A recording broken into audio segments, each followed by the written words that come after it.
next we are going to study the expression for effective capacitance of two capacitors in parallel. In parallel combination we are going to study. For that, let us consider the two capacitors C1 and C2. C1 is having the charge Q1, C2 is associated with the charge Q2. V is the potential difference and K will be the plug key here. This diagram represents the effective capacitance of parallel combination of capacitors. Cp is nothing but the effective capacitance. Cp will be the effective capacitance in a parallel. Okay. So I already know that the work done, that is the total charge of this system is taken as Q is equal to Q1 plus Q2. Take this as equation number 1. From the capacitance expression, C is equal to Q divided by V, or Q is equal to nothing but C into V. This is equation number 2. Right? We are having two charges here, Q1 and Q2. Right? So we have to find the charge Q1 on capacitor, charge Q1 on capacitor C1. Capacitor C1 is nothing but Q1 is equal to Q1 on capacitor C1 is nothing but Q1 is equal to C into V. So this is for the capacitor 1. Right? Same way, the charge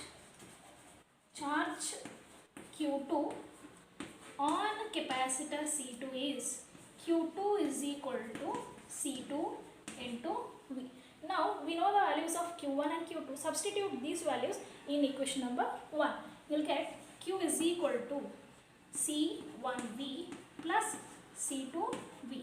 So V is common, take it outside, V into C1 plus C2, that is equal to Q. Take this as expression number 3.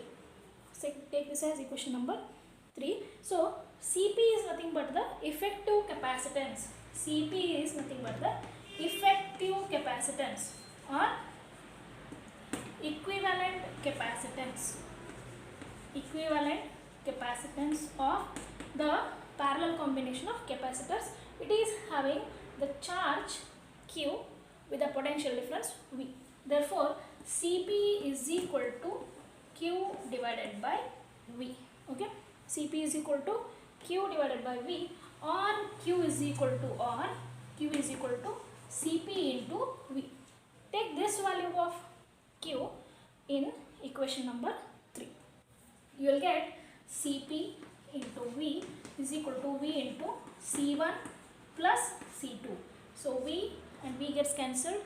Remaining is Cp is equal to C1 plus C2. If there are n number of capacitors connected in parallel, it becomes Cp is equal to C1 plus C2 plus C3 and so on up to Cn. How do you define this effective capacitance of parallel combination of capacitors? It is defined as the effective capacitance of the number of capacitors connected in parallel. It is equal to effective capacitance of the capacitors connected in parallel is equal to sum of individual capacitors. Okay, this is how you define the effective capacitance in parallel. This will also be asked for 5 marks. What are the differences between series combination and parallel combination of the two capacitors? The very first difference is the charge on the capacitor. The charge on capacitor. Charge on capacitor. It always will be same. Okay, the charge on the capacitor in series combination will always be same. In case of parallel combination, the total charge will get distributed.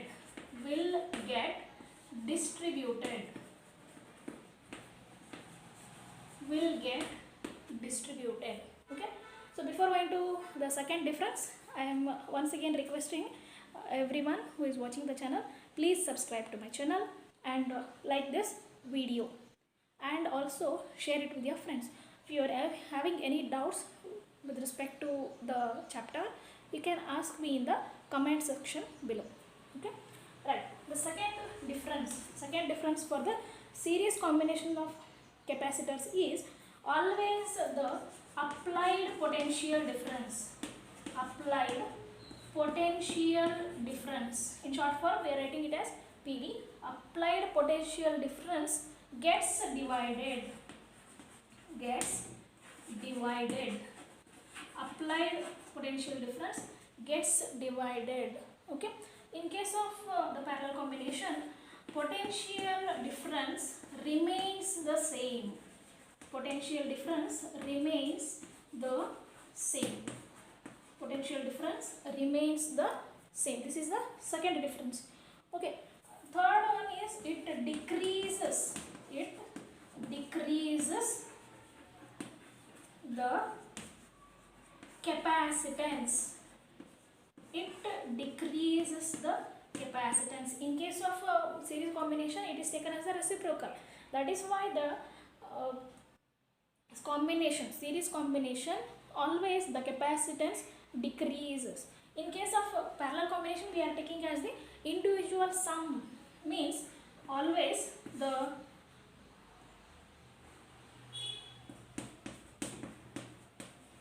it increases the capacitance. The capacitance always increases.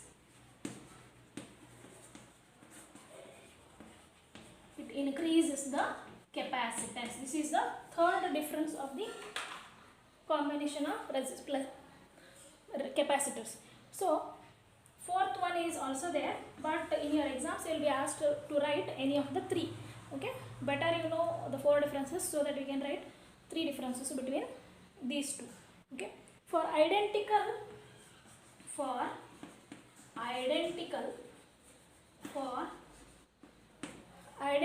capacitors,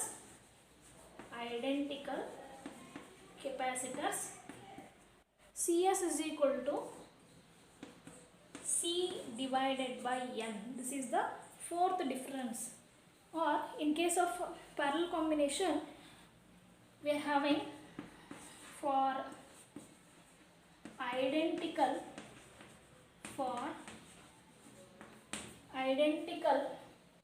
capacitors, Cp is equal to N into C. Okay, these are the four differences of the series and parallel combination of capacitors. First difference is the charge on the capacitor will be same in series. In parallel, total charge will be getting distributed.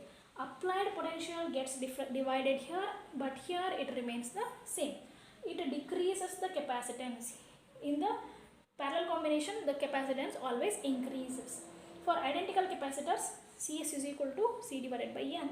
For identical capacitors in parallel combination, Cp is equal to N into C. So these are the four differences between series and parallel combination of capacitors. You will be asked to write any of the three differences. Okay. The next expression we are going to derive is expression for energy stored in the capacitor. For this, let us consider a capacitor of the capacitance C. Let V be the potential difference, okay, with a capacitor. Then we already know that Q is equal to C into V. From the capacitance, definition of the capacitance, we know that Q is equal to CV or C is equal to Q divided by V. Sorry, a small letter Q.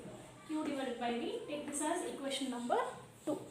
So the work done in transferring a small amount of charge dq, it is given as dw is equal to V into dq. Okay. Now you substitute equation number 1 in equation number 2. Equation number 1 in equation number 2. Okay.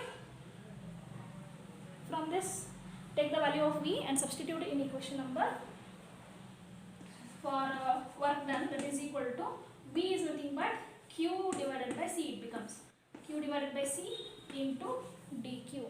Right. We Can also find the total work done from this expression. It is given by integrating this equation between the limits 0 to q, that is integration of dw is equal to integration between 0 to q divided by c into dq, right? So this becomes w is equal to 1 by c is a constant, take it outside, remaining is q into dq. This is in the form of integration of x. Integration of x is x square divided by 2.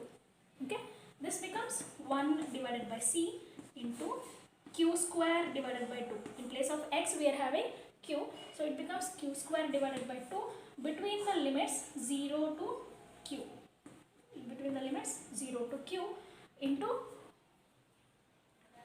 0 to q. Okay, now substitute the values of the upper limit and the lower limit. Here q is the upper limit and 0 is the lower limit. W is equal to 1 divided by c into q square divided by 2 minus 0 divided by, okay, it becomes w is equal to 1 divided by c into q square divided by 2. Okay, you can write it as q square divided by 2c. Take this as equation number 3. Okay, equation number 3. Then we already know the value of q here. Q is nothing but c into v. That is w is equal to 1 divided by 2c into, it is c into v whole square. Okay, 1 by 2c into cv whole square, it becomes 1 divided by 2c into c square v square. 1 c gets cancelled, remaining is another c here. It becomes cv divided by 2.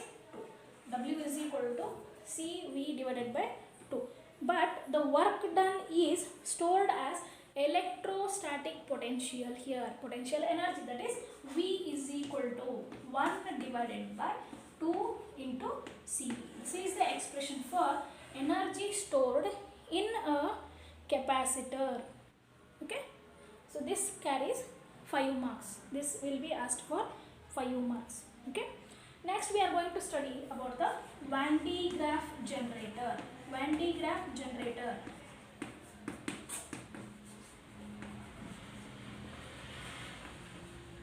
What is Van de Graaff generator? It is nothing but a machine which generates high voltages. A machine which generates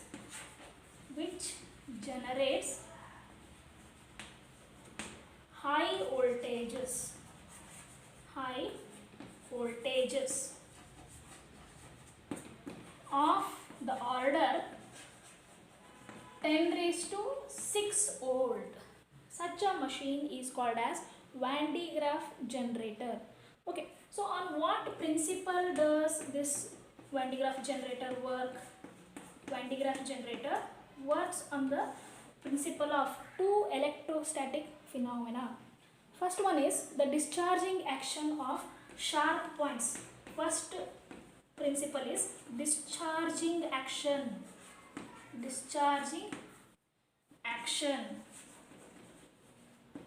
of sharp points. This is the first principle on which the machine Van de Graaff generator works. Second one is the charge given to the hollow cylinder. The charge given to hollow capacitor. Cylinder hollow capacitor. Conductor is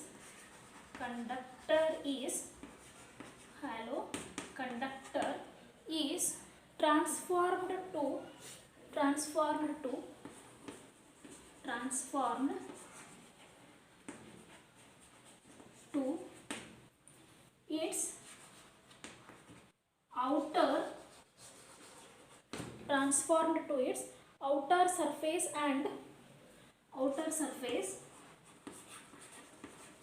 and is distributed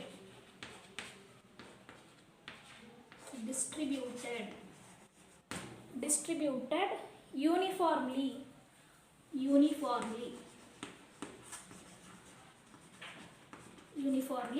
over it. Okay, these are the principles on which Van de Graaff generator works. It is a machine which generates high voltages of the order 10 raised to 6 volt. The first principle is discharging action of sharp points. The charge given to hollow conductor is transformed to its outer surface and is always distributed uniformly over it. These are the two principles on which the Van de Graaff generator works.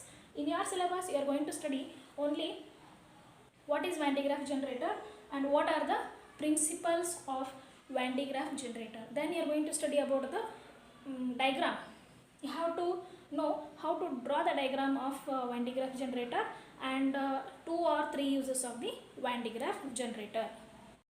So this is the diagrammatic representation of Van de Graaff generator. You can just take the screenshot and copy it down from the screenshot later. So what are the uses of this Van de Graaff generator? First one is the use of the first Van de Graaff generator is to generate high voltages, to generate